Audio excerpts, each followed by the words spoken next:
Gentlemen, thank you very much for taking the time to speak with us. Steve, let's start with you.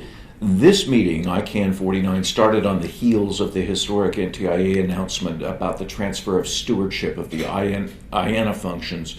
What has come at you in the course of the meeting on that issue? It was a historic announcement for sure, and it has attracted an enormous amount of attention. One of the things that NTIA was very careful to do was to say they wanted community input. As a consequence, some of the people seemed to be uneasy because they wanted more structure. We know, of course, that if they had said this is the way we're going to do it, a different set of people would say, hey, why are you telling us how to do it? So there's been a spectrum, a wide range of responses, mostly positive, but ranging over from we don't quite understand what the way forward is, to a number of very specific suggestions about how to proceed forward. This is the healthy part of the process, and over the next period of time, we're going to see a lot of suggestions, and they'll coalesce and we'll sort them out and try to come up with a useful set of ways forward. Fadi, this is going to involve other members of the Internet community, what we call the iStars. How do you include them in this process? It's important to underline that the process must include not just the other technical communities, but even broader than that, any community that wants to have a say in this process. This is an open, all-inclusive, global process to find these mechanisms.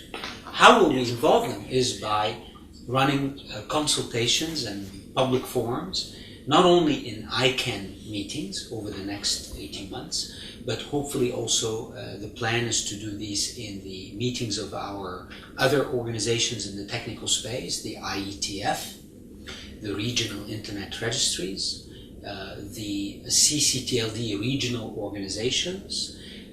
We will hold a public consultation in Net Mundial in the upcoming meeting in Brazil, at the IGF, at our CCTLD forums around the world. So the idea is to reach as many people as possible in public consultations, to be also complemented by online consultations where we will have space on the web for people to provide input so that from the beginning and throughout this process is open, transparent, and will yield the outcomes that the United States government clearly outlined in their decision to transition the oversight.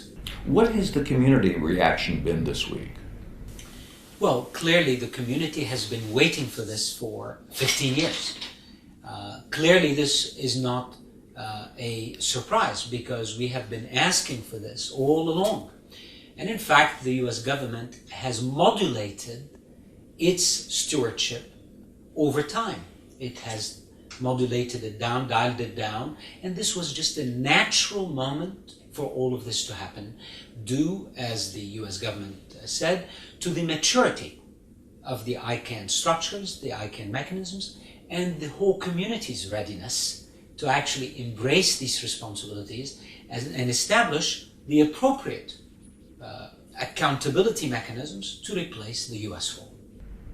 Steve, do we have now, with ICANN 49, was it the start, was it the building of a foundation for this process which will define transfer of the stewardship function? Quite a bit. The timing is very nice because with ICANN 49 here in Singapore, people from all over the world, from all segments of the internet community, are here interacting not just with ICANN but interacting with each other. And so ICANN is everybody here, but not just with the board, not just with the staff. And so quite a lot of cooperative dialogue, of sorting of ideas is going on. It's a little hard perhaps to see the shape of that, but I can tell you that this is the early stage of the cooking process, and a very nice tasty stew is coming out. Fadi, looking ahead, we're wrapping up ICANN 49, you're going into Brazil. Give us a sort of preview of that meeting, if you will. Brazil is a multi-stakeholder meeting organized by all the stakeholders, private sector, government and civil society together to discuss the principles for internet governance that we can all come around and agree to as we move into this next phase. In addition, this meeting will clearly focus on a roadmap to go forward, an operationalizable roadmap, not just a roadmap of ideas and promises, but a roadmap that points the world towards a framework and an ecosystem of concrete activities that will allow us to address technical and non-technical issues and do it in a way that respects the global sphere as well as the national spheres of governance. How we do that is going to be through 2 days of meetings and consultations that will include various groups trying to address various issues, and then bringing us together at the end of these 2 days, hopefully to some consensus that allows us to start operationalizing a roadmap in the days and weeks and months after Net Mundial. The attendance to Net Mundial is very promising. We have oversubscribed number of people who have indicated their interest to be there. They have received nearly 200 submissions on ideas and proposals for global internet governance. But I must say this, we need to make sure that we do not miss the opportunity at Net Mundial of building a framework that goes beyond the remit of ICANN and IANA. Whilst we should address the ICANN and IANA transition, especially after the US government announcement, and I suggest we make room for that in Net Mundial, we cannot have the entire conference be focused on this one issue when we frankly have a larger agenda to address. And I think all of us are committed to go to Net Mundial and make it that important first step in the new age of internet governance that builds on the past but also addresses the challenges of the future. Let me ask you specifically about the APAC region. It was about a year ago when you actually apologized to the region for a lack of more inclusion in the multi-stakeholder process. What's your feeling now, today? We have come a long way.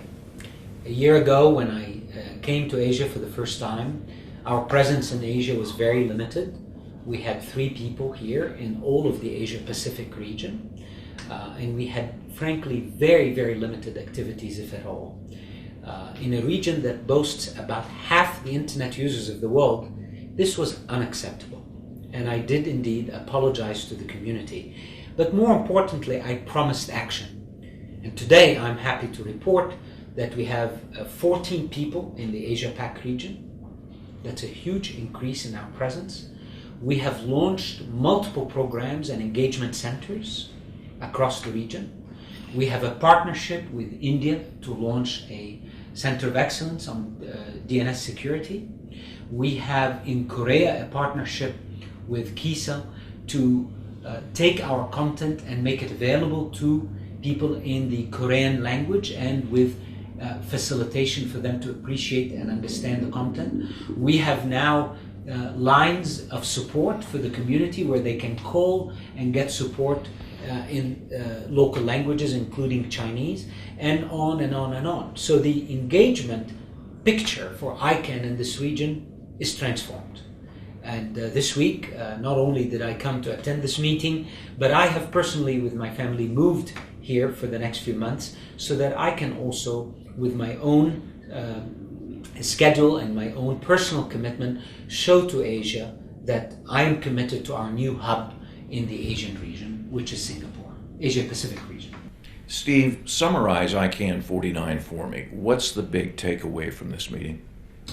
Well, first of all, it's very important to understand that these are big, complex meetings, and there's no single topic. This is a forum for many things to take place. That said, clearly the announcement that we were talking about and the more general issues of the expansion of the footprint for ICANN to be much more global, that Fadi talked about, the development of the hubs here and in Istanbul as well. plus the even broader topic of internet governance, which will be focused on the Brazil meeting next month. Those all have been very big things. Then in addition, there's the usual work that we do. The GTLD program is rolling along. We're bringing out new names on a regular basis, and that's having an impact, and it's helping shape the future. And there's a lot of focus on security issues, DNSSEC, and a number of other topics. So it's a broad-based agenda. Fadi, your overall impression of this meeting? Very positive, very energetic, very substantive, and frankly, we will remember this meeting just like ICANN 1 was in Singapore. ICANN 49 will be remembered as a meeting that in many ways ended the early phase of ICANN and entered ICANN into a new phase of maturity, of responsibility. It's exemplified by the decision the United States government did to hand us a very ominous responsibility to facilitate and convene the world towards how ICANN will be providing the world assurances of accountability across the board, but also accountability on the IANA functions.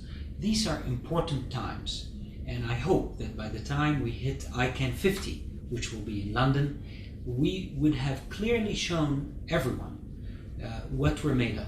We're made of a community of dedicated volunteers, of a set of procedures and mechanisms that are proven, that we will use and leverage in order to embrace the big responsibilities we have ahead. And we're made of a diverse group of people that bring the views of the world in an inclusive way to address this important responsibility that has been placed on us.